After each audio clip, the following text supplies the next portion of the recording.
नमस्कार दोस्तों, आपका ऑनलाइन क्लासेस में एक बार पुनः स्वागत है। इस प्लेटफॉर्म पे डिफेंस के लिए मैथमेटिक्स सब्जेक्ट में हम अध्ययन कर रहे थे सेट्स, रिलेशन एंड फंक्शंस के बारे में। तो चलिए सबसे पहले बात करते हैं सेट्स के बारे में, यानी कि समुच्चयों पर आधारित क्या क्या नियम हम पढ़ चुके हैं, क्या क्या नियम हमें पढ़ने हैं और क्या क्या नियम अभी हम पढ़ रहे हैं। चलिए सबसे पहले बात करते हैं, लास्ट क्लास में हम बात कर रहे थे समुच्चयों पर संक्रियाएं, और संक्रिया का मतलब है कि दो या दो से अधिक समुच्चयों पर कौन कौन सी संक्रियाएं लगाई जा सकती है। तो जिसमें जो मूलभूत संक्रियाएं हैं वो बेसिकली चार संक्रियाएं हैं। कौन कौन सी? समुच्चयों का संघ है, दूसरा समुच्चयों का सर्वनिष्ठ है, तीसरा समुच्चयों का अंतर है और चौथा है पूरक समुच्चय।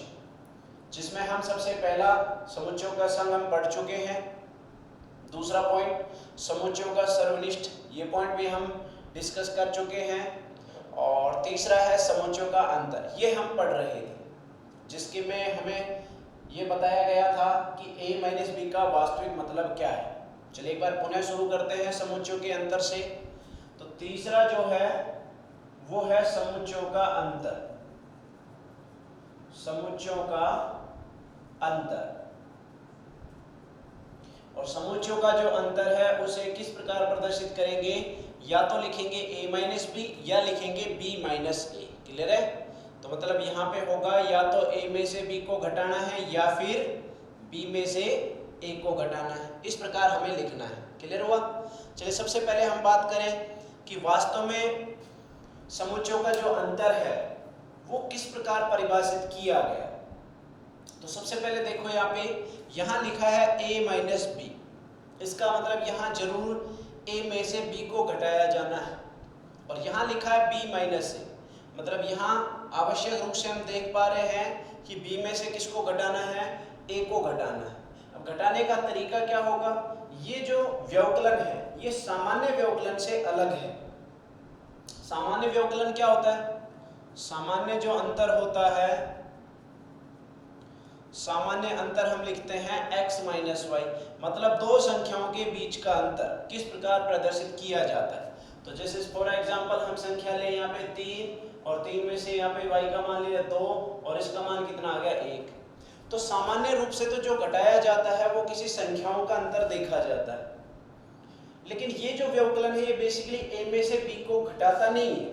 ये a में से, यानी कि a क्या है? समुच्चय है, तो a माइनस बी का जो वास्तविक मतलब होगा वो क्या होगा? a के अवयवों में से उन अवयवों को हटाना, उन अवयवों को हटाना जो a तथा b दोनों में हो, या फिर जो b में भी हो, b में भी हो, एवं शेष यानी कि कह सकते हैं एवं a के शेष अवयवों का समुच्चय, शेष अवयवों का समुच्चय, ये इस नियम का वास्तविक मतलब है। और इसको समझने के लिए हमने कोई एग्जांपल देखा था, ध्यान दीजिए। एग्जांपल क्या ले? यहाँ पे सपोज करो यहाँ पे a बराबर मैंने ले लिया 1 2 3 4, और b बराबर मैंने यहाँ पे ले लिया 4 5 6 और 7। और अगर मुझे a में से b को घटाना है तो घटाने का तरीका ये रहेगा कि सबसे पहले एक के अवयव के बारे में सोचना है, कि जो पहले लिखा है उसी के बारे में सोचना है। पहले कौन लिखा है? a, तो एक के अवयव के बारे में सोचा और हमने देखा कि यहाँ अवयव 1 2 3 और 4 लिखे हैं, और इसमें से किसके अवयव को हटाना है? b के अवयव को हटाना है। कौन से अवयव हटेंगे b के? जो a तथा b दोनों में हो। तो a तथा b में पहले देखिए कौन कौन से अवयव है? केवल एक अवयव, कौन सा? 4, इसका मतलब 4 हटने वाला है। तो शेष, अब बाद में क्या आएगा? नियम क्या बनता है कि a के शेष अवयवों का समुच्चय। तो ए के शेष अवयव कौन कौन से रह गए, जिसको हटना था वो हट चुका है, बाकी बच क्या गए 1 2 3। याद रखिए a माइनस बी में कोई भी अवयव ऐसा नहीं आएगा जो b में हो, ठीक है, केवल कौन से अवयव आएंगे जो a में हो। अगर हम ऐसा लिखते b माइनस a लिखते तो अब क्या करते, b के बारे में सोचते। तो b के बारे में सोचने का मतलब b के अवयव क्या क्या है, 4 5 6 और 7 है। तो इसके बारे में सोचा तो सबसे पहले ये तो फिक्स है कि आएंगे तो अवयव b के ही, लेकिन b में से उन अवयवों को पहले हटा दो जो a में भी विद्यमान है। और एक अवयव ऐसा है, देख पा रहे हैं 4 ऐसा है जो a में भी विद्यमान है। इसका मतलब इसके उन अवयवों का समुच्चय लिखना है जो केवल b में है। तो हम लिखना चाहे यहाँ पे क्या लिखेंगे 5 6 और 7। यानी कि हम ऐसा भी कह सकते हैं a माइनस बी बराबर केवल a के अवयवों का समुच्चय, a के अवयवों का समुच्चय, जिसे प्रदर्शित करने का तरीका बड़ा आसान है।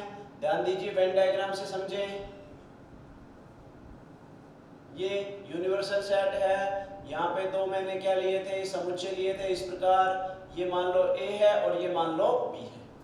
तो हमें क्या बात करनी है कि a में से b को हटाना है, और a में से b को हटाना है इसका मतलब b के सारे अवयव नहीं हटने वाले, केवल वो अवयव हटते जो कॉमन है। इसका मतलब ये वाला जो भाग है ये हम जानते हैं किसके द्वारा लिखा जाता है, a इंटरसेक्शन b के द्वारा लिखा जाता है। तो ये जो भाग बचेगा इधर वाला, ये भाग ही वो भाग है जिसमें केवल a है।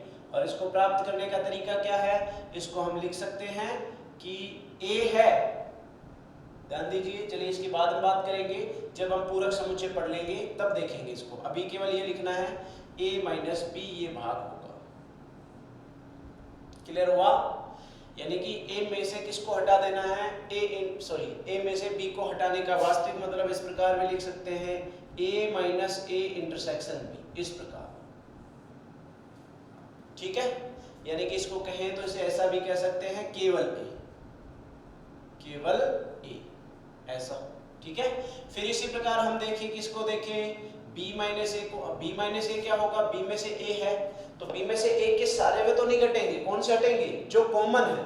और कॉमन है इसका मतलब वहां पे केवल क्या रह जाएगा, केवल b रह जाएगा, केवल b के अवयवों का समुच्चय, अवयवों का समुच्चय। और इस प्रकार हम देखें तो इसके लिए वेन डायग्राम क्या बनेगा, मैं किसकी बात करता हूं, ये वेन डायग्राम है ना, वेन डायग्राम यहां भी सेम है ना। यूनिवर्सल सेट ले लेना है, दो समुच्चय ले लेने हैं, एक छोटा और एक बड़ा, ये दिखाने का एक लॉजिक है बस, और कुछ नहीं है। और ये हम भाग जानते ही हैं क्या होता है, a इंटरसेक्शन b होता है, और हमें केवल किससे मतलब है, b वाले भाग से, तो ये वाला भाग आएगा यहाँ पे। और इस भाग को लिखने के लिए क्या दिखा सकते हैं, यहाँ लिख सकते हैं b माइनस a, जो किसको प्रदर्शित करेगा, केवल b को। अब केवल b और केवल a क्यों बोला गया है यहाँ पे, क्योंकि यहाँ जब b है, केवल b है तो वहां a नहीं हो सकता, और जब a है केवल तो वहां b नहीं हो सकता, इस प्रकार बताना है, ठीक है। तो यानी कि ये केवल b, और इसको लिखने का तरीका है बस ऐसा ही, छोड़ दो एक बार, क्लियर है। ये हमें पढ़ा हमने समुच्चयों का अंतर। अब इस पर आधारित एक चीज देखिए, एक एग्जांपल तुमने देखा, सामने ही लिखा है कि यहाँ पे मैंने जब a में से b को घटाया है तो उस समय कुछ अवयव अलग आ रहे हैं, और जब मैंने b में से a को घटाया तो अवयव कुछ अलग आ रहे हैं। मतलब कहने का ये हुआ कि यदि इसके गुणधर्म की बात की जाए तो सामान्यतया समुच्चयों का अंतर क्रम विनिमय नियम का पालन नहीं करता है, ये हमें याद रखने की आवश्यकता है। क्लियर है?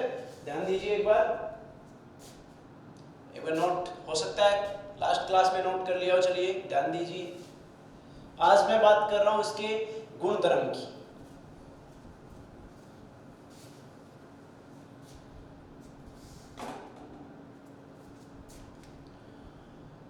समुच्चयों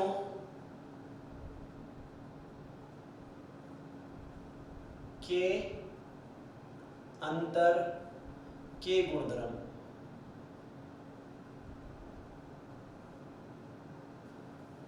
सबसे पहला गुणधर्म है यहाँ पे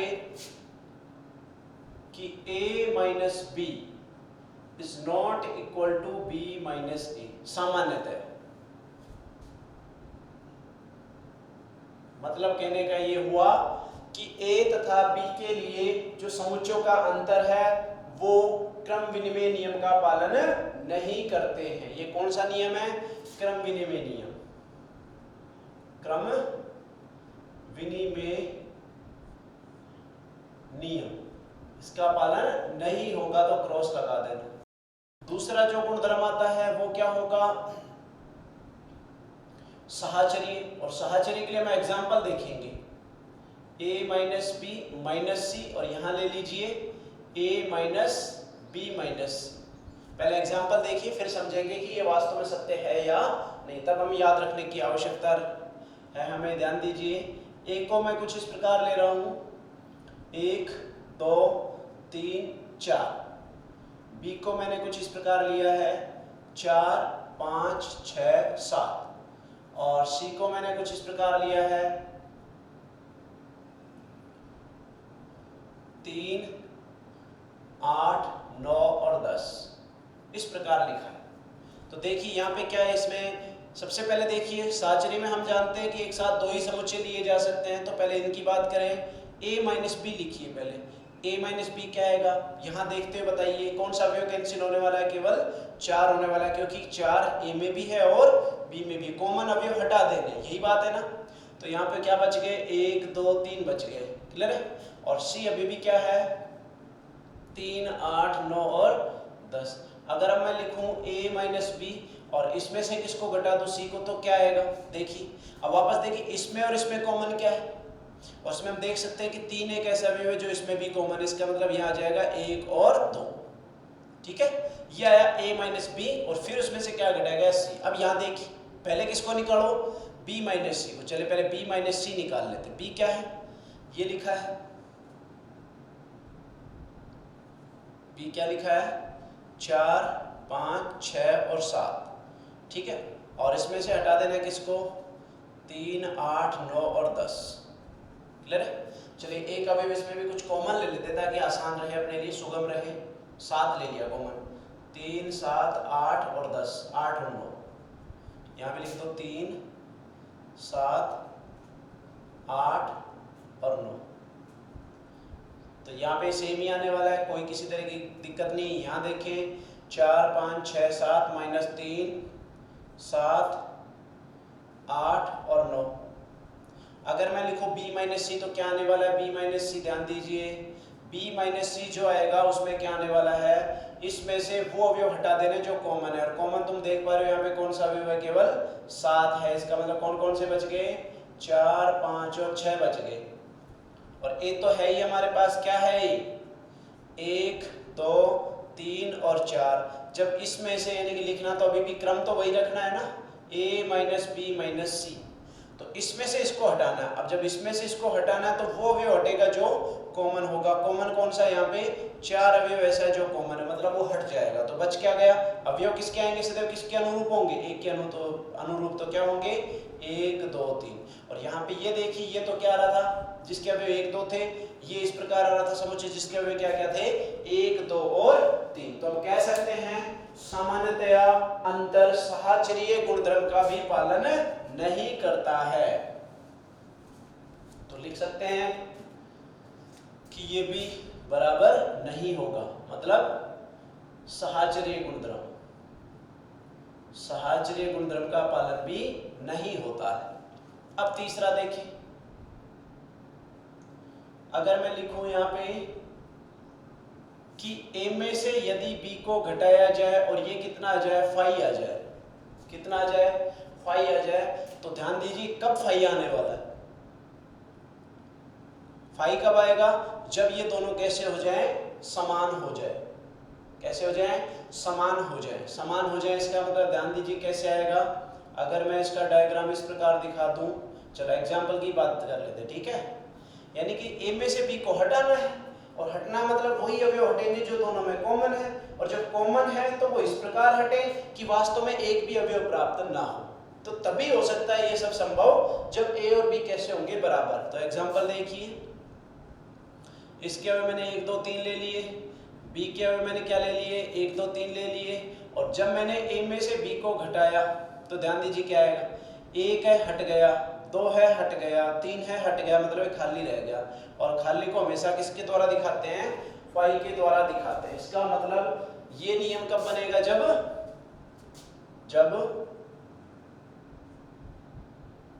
या ऐसा कह सकते हैं इफ एंड ओनली इफ ए बराबर बी हो, मतलब यदि ऐसा है तो ऐसा होगा और यदि ऐसा है तो ऐसा होगा, हम ये भी कह सकते हैं।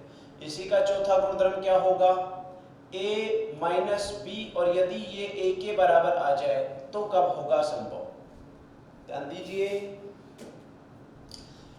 अब देखिए एक नियम है, सबसे पहले इसके बारे में सोचिए क्या कहना चाह रहा है। ये कहना चाह रहा है कि जब a के अवयव में से b के अवयव को हटाएं तो इस प्रकार हटने चाहिए अवयव ताकि वापस a आ जाए, मतलब a पर b का कोई भी प्रभाव ना पड़े। अब a पर b के अवयव का प्रभाव कब नहीं पड़ेगा, इसका मतलब जरूर b में ऐसा कोई भी अवयव नहीं है जो a में भी है। एक एग्जांपल देखें तो सपोज करो a बराबर क्या ले लिया 1 2 3 और b बराबर मैंने क्या ले लिया 4 5 6। अगर ये एग्जांपल लिया है तो ध्यान दीजिए जब मैं a में से b को घटाऊंगा तो क्या आने वाले हैं। अब देखिए इसमें ऐसा कोई भी अवयव है क्या जो b में भी है, नहीं है, मतलब वापस अवयव हमेशा किसके अनुरूप आते हैं, जो पहले लिखा गया है। और पहले कौन लिखा है, यहाँ पे a लिखा है, तो अवयव अभी भी किसके अनुरूप आएंगे, a के अनुरूप। और a में ऐसा कोई भी अवयव नहीं है जो b में भी है, इसका मतलब सारे के सारे अवयव a के वापस आ जाएंगे, मतलब वापस किसके बराबर है। इसका मतलब ये हुआ कि a और b परस्पर कैसे थे, असंयुक्त। तो कह सकते हैं ये कब संभव होगा, if and only if a एवं b परस्पर असंयुक्त हो, या कहें a इंटरसेक्शन b बराबर फाई। ये हमें याद रखने की आवश्यकता है। तो इसमें कुल मिला के 4 गुणधर्म हैं। चलिए और एक दो इसमें गुणधर्म देखते हैं। a माइनस बी को वास्तव में क्या लिख सकते हैं, चलिए सबसे पहले वो तो पूरक जब समुच्चय पढ़ेंगे तब देखेंगे हम इसके गुण, तो हमें ये नोट करने की आवश्यकता है।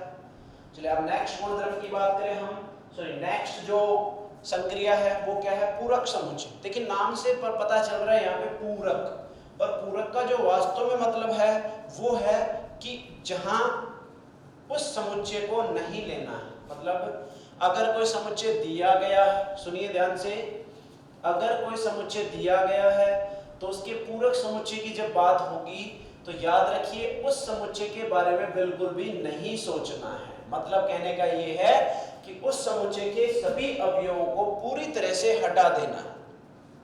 कैसे लिखेंगे, पूरक समुच्चय, समुच्चय ए का पूरक समुच्चय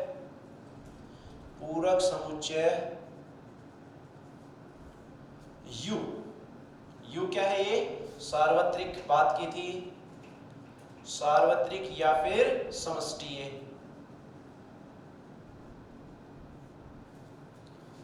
समुच्चय के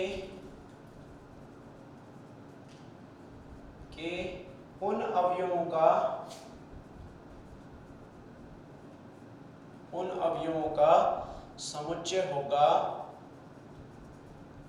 समुच्चय होगा जो ए में नहीं है,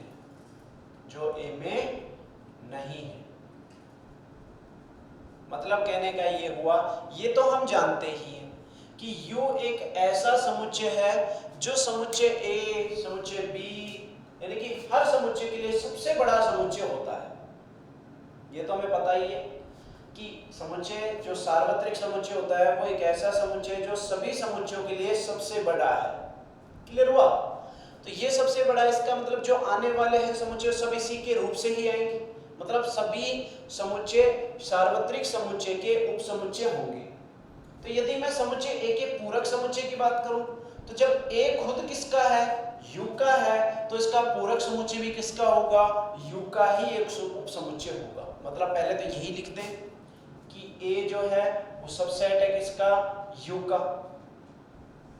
तो इसीलिए हम कह सकते हैं कि a का जो पूरक समुच्चय, अच्छा पूरक समुच्चय को दिखाते कैसे, पूरक समुच्चय को दिखाने का तरीका ये बाद में देखेंगे, पहले देखते हैं प्रदर्शित करना। तो a का पूरक समुच्चय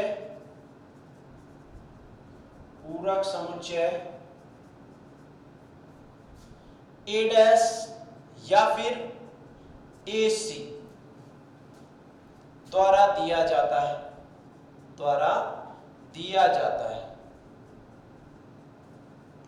अब बात करें कि जब a, ये हमें याद रखने की आवश्यकता है, इस पर आधारित क्वेश्चन भी आ सकते हैं डायरेक्टली कि यदि a सार्वत्रिक समुच्चय का उपसमुच्चय है तो इस स्थिति में जो हमें याद रखने की आवश्यकता है वो क्या है कि जो a डैश होगा वो भी उपसमुच्चय होगा किसका, सार्वत्रिक समुच्चय का। और याद रखिए ये यहाँ पे नियम लगा सकते हैं कि यहाँ पे ये भी इसका सबसेट और इक्वल टू हो सकता है, और यहाँ भी हम यदि लें तो सबसेट और इक्वल टू हो सकता है। वो डिपेंड करता है कि a वास्तव में हमने क्या लिया है। तो पहले हम ऊपर वाले प्रतिबंध की बात करेंगे, फिर हम नीचे वाले प्रतिबंध की बात करते हैं, एक एग्जांपल के माध्यम से समझे। अच्छा पहले ये देखते हैं कि प्राप्त कैसे किया जाता है। a डैश या ac इज इक्वल टू, ध्यान दीजिए कैसे प्राप्त करेंगे, ध्यान दीजिए परिभाषा क्या कह रही है।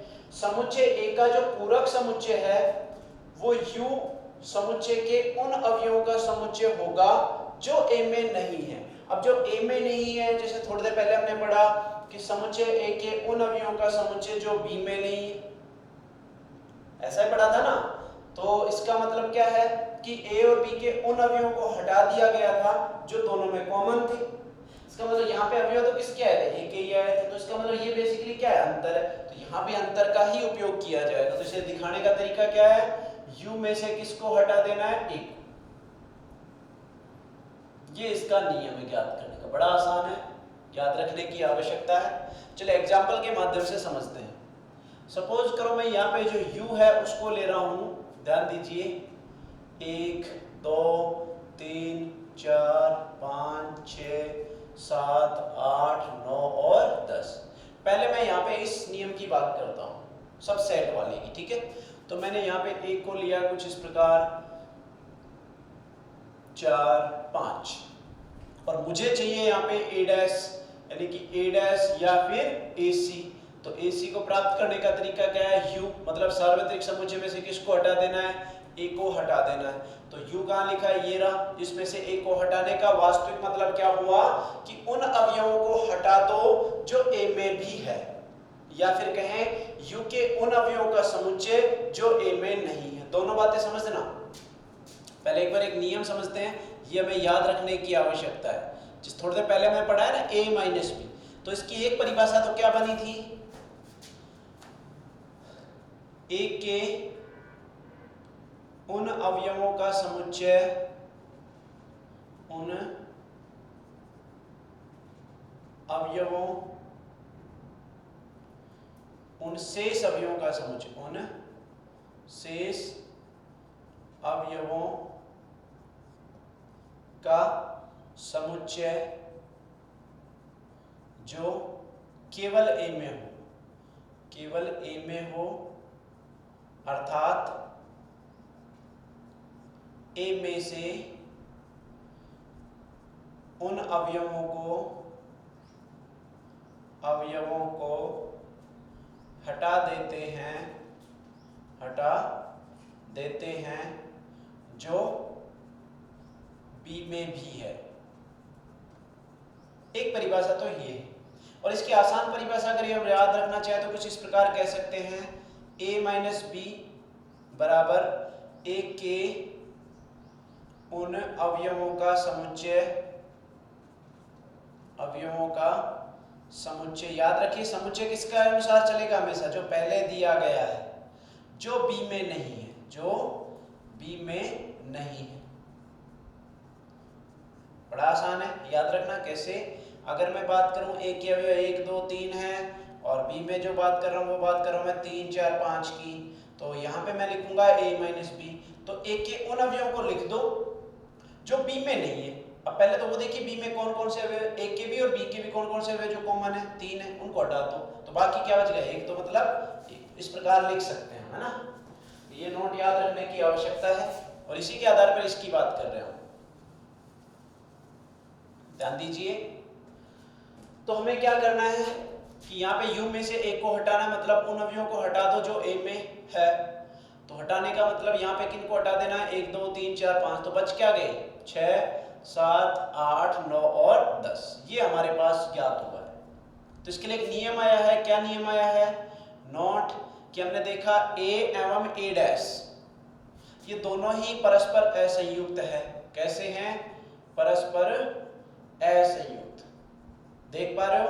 a में जो अवयव है b में कभी नहीं हो सकता, इसका मतलब यहाँ लिख सकता हूं कि a इंटरसेक्शन a डैश सदैव फाई होगा। एक नियम तो ये निकल के आया।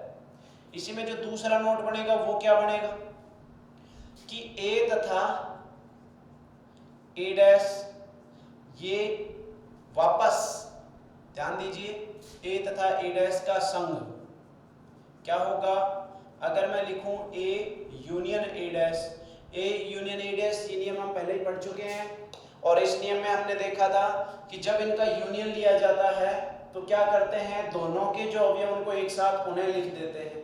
तो एक के अवयव को लिख दो, एक के अवयव क्या क्या है, 1 2 3 4 5, फिर किसके लिख दिए, b के, मतलब 6 7 8 9 10, और देख पा रहे हैं ये दोनों यदि साथ में आ जाएंगे तो वापस u आ जाएगा। तो मतलब वापस ये क्या बन जाएगा, u के बराबर। ये जो गुणधर्म कहलाता है, ये गुणधर्म कहलाता है समष्टीय गुणधर्म। कौन सा गुणधर्म है ये, समष्टीय गुणधर्म। ये हमें याद रखने की आवश्यकता है। तो इस पर आधारित दो नोट है, दोनों ही हमें लिखने की आवश्यकता है। वेन डायग्राम कैसे बनेगा, ध्यान दीजिए, a डैश या AC का वेन डायग्राम कैसे बनेगा, ध्यान दीजिए। सबसे पहले हमने, ये तो पता ही है हमें कि जो बड़ा एक वर्ग है ये सदैव किसको प्रदर्शित करता है, u को प्रदर्शित करता है, और यहाँ पे एक समुच्चय a ले लिया गया है। ये जो है ये किसको प्रदर्शित करेगा, a को, और हम प्राप्त करना चाह रहे हैं इसको, a डैश को। a डैश कैसे आएगा, इस u में से a को घटा देना। तो जब a है तो a के तो अवयव इसके अंदर होंगे, और जब a डैश की बात करो तो उसके अवयव सदैव इसके बाहर आने, मतलब a नहीं होना चाहिए। तो ये वाला इसका वेन डायग्राम।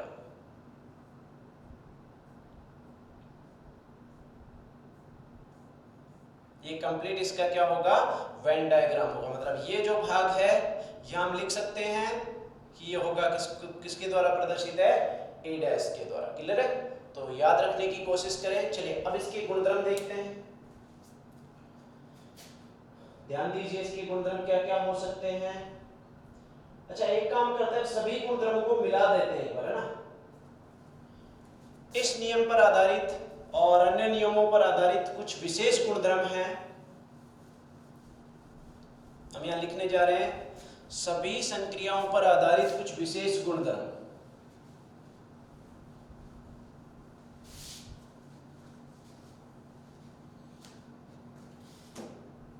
सभी संक्रियाओं पर आधारित कुछ विशेष गुणधर्म, कुछ विशेष गुणधर्म क्या होंगे। चलिए इसके सारे गुणधर्म की बात करें तो सबसे पहला इसमें गुणधर्म आता है, ध्यान दीजिए, हम एक एक नियम की बात करेंगे। यहाँ पे सबसे पहले बात करें हम वितरण नियम। सबसे पहले कौन से गुणधर्म की बात करेंगे, वितरण नियम। वितरण नियम, डिस्ट्रीब्यूटिव लॉ क्या होता है, किस प्रकार ये गुणधर्म काम करेगा। ये बेसिकली गुणधर्म सभी गुणधर्मों के लिए सभी के लिए लागू होगा, और ये गुणधर्म कुछ इस प्रकार दिया जाएगा। A यदि A union B intersection C लिया जाए, ये पहला गुणधर्म है। और इसको हम लिख सकते हैं, ध्यान दीजिए, बड़ा आसान गुणधर्म। वितरण का मतलब क्या होगा, बांट देना है। अब कैसे बटेगा, कैसे बांटा जाएगा, वो डिसाइड करता है कि बाहर क्या चिन्ह लिया गया है। बाहर चिन्ह क्या है, यूनियन का है। इसका मतलब सबसे पहले ए का यूनियन बी के साथ ले लीजिए, ए का यूनियन बी के साथ ले लीजिए, हो गया। फिर उसके बाद यहाँ पे ये जो गुणधर्म है ये क्या है, गुणा का है, तो अभी सॉरी ये इंटरसेक्शन का है, तो इसके अनुसार क्या हो जाएगा, ए का यूनियन सी के साथ हो जाएगा, इंटरसेक्शन का चिन्ह सेम रहेगा, तो ए का इंटरसेक्शन सी के साथ हो गया। तो ध्यान दीजिए, सॉरी ए का यूनियन सी के साथ था, ध्यान दीजिए क्या हुआ है, ए जो था अभी क्या था कि बी और सी साथ में थे लेकिन ए अलग था। अब ए को इस प्रकार वितरित कर देना है कि वो बी के साथ भी आ जाए और ए के साथ भी आ जाए। तो देखो ए है वो बी के साथ भी है, ए है जो सी के साथ भी है। तो ए के साथ जब ए को इन दोनों के साथ जब लिखेंगे तो उनके मध्य जो सिंबल यानी कि प्रतीक आएगा वो क्या आएगा, जो बाहर चिन्ह दिखाई देता है वही आने वाला है। और बाहर यहाँ पे चिन्ह क्या दिख रहा है, यूनियन का है, तो मतलब ए का यूनियन बी के साथ होगा और ए का यूनियन ही सी के साथ होगा। समझ में आया, हमने क्या किया, इन दोनों को अलग अलग कर दिया है, बांट दिया है बी और सी को। बांटने का मतलब ही क्या होता है, वितरण नियम। इसी में दूसरा क्या होगा, अगर मैं यहाँ पे इन चिन्हों को बदल दूं आपस में, पहले इंटरसेक्शन ले लूं बाद में यूनियन ले लूं, तो क्या बनेगा, ध्यान दीजिए, ए का सबसे पहले इंटरसेक्शन किसके साथ, बी के साथ, ठीक है। फिर बीच में चिन्ह क्या आएगा, जो इन दोनों के मध्य चिन्ह है वो चिन्ह क्या है, यूनियन है। और फिर क्या लिख दूंगा, ए का इंटरसेक्शन सी के साथ, ये भी डिस्ट्रीब्यूटिव लॉ है, वितरण नियम। पहला जो वितरण हुआ किसके अनुसार हुआ था, यूनियन के अनुसार, अब किसके अनुसार वितरण हुआ है, इंटरसेक्शन के अनुसार। दोनों ही गुणधर्म हमें याद रखने की आवश्यकता है। चलिए आगे की बात करें, नेक्स्ट गुणधर्म इसमें क्या होगा। अभी हमने कार्तीय गुणन पढ़ा नहीं है, तो कार्तीय गुणन की बाद में बात करेंगे। और फिर हम बात करते हैं इसमें डी मॉर्गन नियम। कौन सा नियम, एक तो पहला तो ये आ गया ए पार्ट वितरण नियम, दूसरा जो होगा वो होगा डी मॉर्गन नियम। ये नियम क्या कहता है, ये बड़ा ही इंपॉर्टेंट नियम है और इसको हमें याद रखने की आवश्यकता भी है। क्या करेगा, इसमें दो गुणधर्म है, कौन कौन से, यदि ए यूनियन बी लिखा है और उसके ऊपर हमने डैश लिख दिया है, तो सबसे पहले तो यूनियन को समझिए, यूनियन सदैव किसको प्रदर्शित करता है, संघ को, और डैश हमेशा किसको प्रदर्शित करता है, पूरक समुच्चय को। तो इसका मतलब इस गुणधर्म में भी दो नियम लागू हुए हैं। तो डी मॉर्गन नियम ने बताया कि जब इनका यूनियन लेकर उसका डैश लेना हो तो उसको हम अलग अलग भी कर सकते हैं। और अलग अलग करने का तरीका क्या है, पहले ए का डैश ले लेना है, फिर जो चिन्ह यूनियन है, अब यूनियन है जाहिर सी बात है कि डैश में मतलब क्या होता है, अवयव हटते हैं, तो ऐसी कंडीशन में यूनियन सदैव चिन्ह इंटरसेक्शन में चेंज हो जाता है और फिर बी का डैश ले लिया जाता है। एक तो ये है इसमें गुणधर्म। दूसरा इसका क्या है, यदि ए इंटरसेक्शन बी और उसका डैश हो तो क्या आएगा, तो पहले इसी नियम अनुसार पहले ए का डैश आ जाएगा, फिर इंटरसेक्शन सदैव किसमें चेंज हो जाएगा, यूनियन में, और फिर क्या जाएगा, बी का डैश आ जाएगा। ये हमारे पास इसका नियम लागू होगा और इसको समझने के लिए हम वेन डायग्राम का उपयोग करते हैं, ठीक है। तो पहले हम सारे गुणधर्म लिख रहे हैं, फिर हम एक के बाद एक देखेंगे कैसे लागू होते हैं, है ना। चलिए नेक्स्ट गुणधर्म की बात करें तो इसमें तीसरा जो गुणधर्म है इसी में वो कुछ लागू होगा इस प्रकार, a minus B intersection C. जब a minus B intersection C लिखना हो तो ऐसी स्थिति में हम क्या करेंगे, ध्यान दीजिए, देखो यहाँ पे देखिए, सबसे पहले ये देखिए इस नियम के अनुसार क्या समझ रहे हैं, b इंटरसेक्शन की c का मतलब होता है b और c दोनों, b तथा c। क्यों, क्योंकि b इंटरसेक्शन c का मतलब दोनों का सर्वनिष्ठ होता है। तो मतलब इस समुच्चय में दोनों ही समुच्चय हैं, ए बी है और सॉरी बी भी है और सी भी है, और दोनों को किस में से घटाया जाना है, ए में से। तो किस प्रकार घटाएंगे, सबसे पहले ए में से किसको घटा देना, बी को घटा देना, तथा उसके बाद और कौन घटेगा, सी भी घटेगा, तो ए में से किसको और घटा देना है, सी को भी घटा देना है। लेकिन जो चिन्ह इंटरसेक्शन है वो किस में बदल जाएगा, यूनियन में। बड़ा आसान है। इंटरसेक्शन है मतलब दोनों का सर्वनिष्ठ था, उसको किस में से घटाना था, ए में से घटाना, मतलब बी भी घटेगा और सी भी घटेगा। तो ए में से जब बी को घटाया तो भी आएगा, या ए में से सी को, यानी कि यूनियन को या के द्वारा भी पढ़ते हैं, है ना। और इसी का नेक्स्ट गुणधर्म क्या होगा, चौथा, ए माइनस बी यूनियन सी। यहाँ पे देखिए कैसे क्या लिखेंगे, ए में से किसको घटा देना है, बी को घटा देना, और इसका इंटरसेक्शन लेना है किसके साथ, ए माइनस सी के साथ। तो ये जो नियम है डी मॉर्गन नियम है। कौन सा नियम है, डी मॉर्गन नियम। चलिए अब हम बात करते हैं कुछ अन्य गुणधर्म इसके। अन्य सी में लिखेंगे, सी पार्ट होगा अन्य गुणधर्म, अन्य गुणधर्म। और अन्य गुणधर्म क्या होंगे, सबसे पहले पढ़ेंगे हमने अभी देखा कि ए है और इसका हम इसमें से किसको घटाएं, बी को घटाएं, इसका पहला है ए, तो इसको लिखने का तरीका है ए है किंतु, ए है किंतु बी नहीं है। यही होता है ना ए माइनस बी का वास्तविक मतलब। तो उसको लिखेंगे कैसे, ए है तो यहाँ पे ए डायरेक्टली लिख दिया है, किंतु की जगह यहाँ पे इंटरसेक्शन का चिन्ह याद रखना, किंतु तथा, मतलब ये याद रखना हमें कि यदि साइन किंतु बोल दे, अपितु, तथा, इन सब के लिए जो साइन उपयोग में आएगा वो आएगा इंटरसेक्शन का। किसका आएगा, इंटरसेक्शन, ठीक है। और या की जब बात करें तो या के लिए सदैव यूनियन का चिन्ह आने वाला है। तो ए है किंतु, किंतु की जगह क्या आ गया, इंटरसेक्शन, और बी नहीं है। और बी नहीं के लिए हम बात करते हैं, बी नहीं को दिखाने का तरीका क्या है, बी डैश, मतलब पूरक समुच्चय। बी नहीं सदैव किसको प्रदर्शित करेगा, पूरक समुच्चय। तो हम कह सकते हैं, ये भी नियम हमें लिखने की आवश्यकता है, ए डैश होगा उसको हम लिख सकते हैं ए नहीं, क्योंकि ए डैश को ए के संदर्भ से ही प्राप्त किया जाता है। ए के संदर्भ से प्राप्त करने का मतलब क्या हुआ कि यू में से ए को ही घटाना है। तो घटाना किसको, ए को घटाना है। अब ए को घटाना तो ए के अवयव हट चुके हैं, मतलब वहां पे ए नहीं होगा, इसलिए ए डैश को हम कह सकते हैं ए नहीं, बी डैश को हम कह सकते हैं बी नहीं। क्लियर हुआ। दूसरा नियम क्या है, बी माइनस ए। बी माइनस ए क्या होगा, बी है परंतु, यहां पे परंतु भी लिख देना, परंतु बात एक ही है, बी है परंतु ए नहीं है।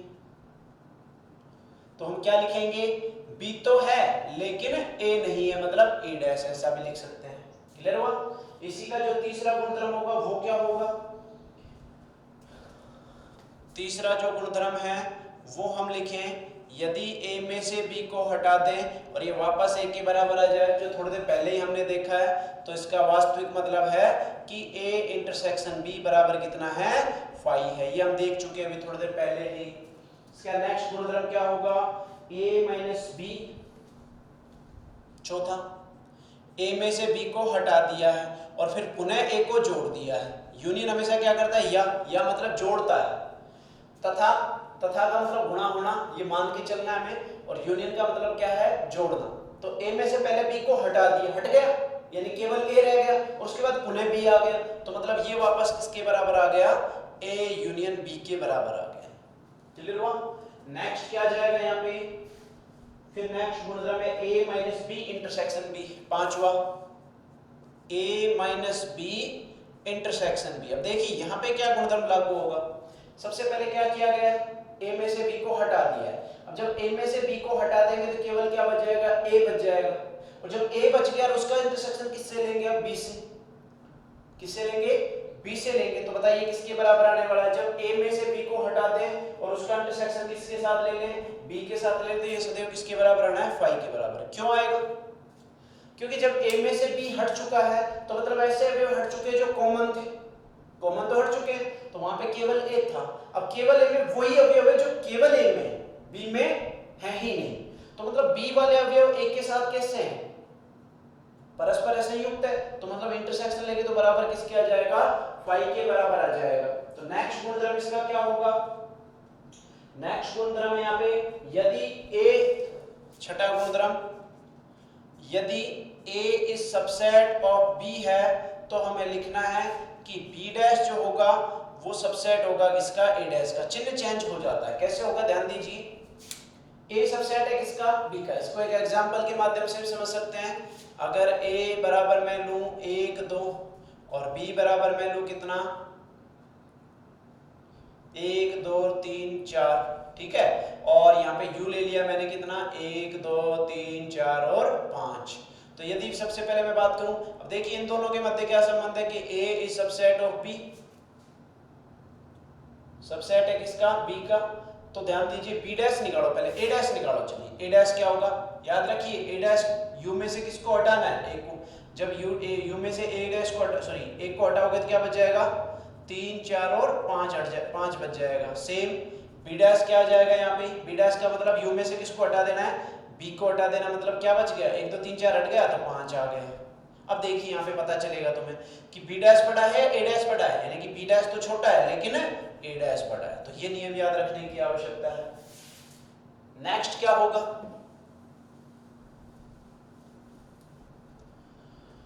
नेक्स्ट गुणधर्म है इसमें a minus b union b minus a,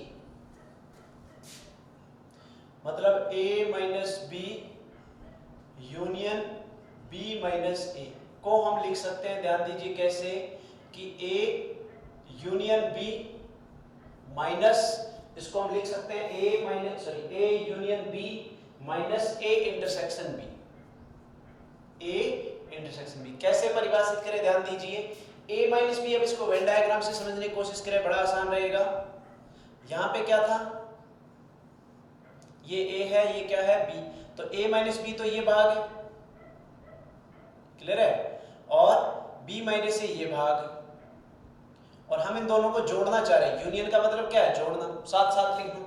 जब इनको साथ साथ लिखेंगे तो इसमें केवल ये भाग हटना है, और पूरे भाग में से ये भाग हटाना है। तो a यूनियन b में से किसको हटा दिया गया है, a यूनियन b जो भाग था, संपूर्ण भाग था, उसमें से किसको हटा दो, बीच वाले भाग को, मतलब a इंटरसेक्शन b को हटा देना है। क्लियर हुआ। नेक्स्ट क्या आएगा, अब यहाँ पे एक अन्य नियम की बात करें, इसका जो सी यानी कि डी भाग होगा उसमें क्या होगा, यदि a इंटरसेक्शन b माइनस सी लिखना हो तो क्या आएगा, जैसा कि ये नियम यहाँ पढ़ चुके हैं, बस बिल्कुल इसी प्रकार ये रहना है। तो क्या आ जाएगा यहाँ पे a इंटरसेक्शन b, क्लियर हुआ, a b है उसमें से हट जाना है माइनस a इंटरसेक्शन c, इस प्रकार लिखना है। फिर इसी का नेक्स्ट गुणधर्म क्या बनेगा, a, अच्छा बस यही है ये इसके गुणधर्म है सारे। तो ये सभी गुणधर्म हमें याद रखने की आवश्यकता है। पुनः देखिए एक बार, एक एक गुणधर्म को हम वेन डायग्राम से भी समझ सकते हैं, जिसके लिए हमें याद रखने की आवश्यकता होगी वो हम देखेंगे समय अनुसार। चलिए देखिए, अभी तो केवल याद रखने की आवश्यकता है। वितरण नियम, वितरण नियम का मतलब क्या है, जो उनको आपस में बांट दे, क्या कर दे, बांट दे। तो बांटेगा तो इसका मतलब क्या करेगा, ये चिन्ह के अनुसार बदल जाएगा सब, देख रहा है, a union b a union c, तो u के अनुसार सारे बदल चुके, सॉरी यूनियन के अनुसार, यहाँ पे इंटरसेक्शन के अनुसार बढ़ चुके। डी मॉर्गन नियम में क्या है, पहले ये दो इंपॉर्टेंट, ये दो तो हमें याद रखने की आवश्यकता है ही, सवाल भी इस पे डायरेक्टली आ जाते हैं। तो a यूनियन b का डैश है तो उसको लिखेंगे a dash intersection b dash, Venn diagram से समझने की कोशिश करेंगे, कल देखेंगे। a इंटरसेक्शन b का डैश है a dash union b dash होगा, a minus b intersection c, ये भी देखेंगे कैसे आएगा, a minus b union a minus c, a minus b union c, ये हमें याद रखने की आवश्यकता है। ये सारे गुणधर्म हमें याद कर लेने हैं, ठीक है। चलिए अब हम बात करें कि इस पर समुच्चयों के अवयवों की संख्या में संबंध। चलिए आज के लिए इतना ही काफी है, और तो आज जो हमने पढ़ा है उन सभी को याद रखने की आवश्यकता है। कोशिश कीजिए सभी को स्टेप बाय स्टेप याद रखने की कोशिश करें। अगर किसी भी गुणधर्म में या किसी भी पार्ट में कोई डाउट हो तो जरूर पूछें। क्लियर है, चलिए धन्यवाद।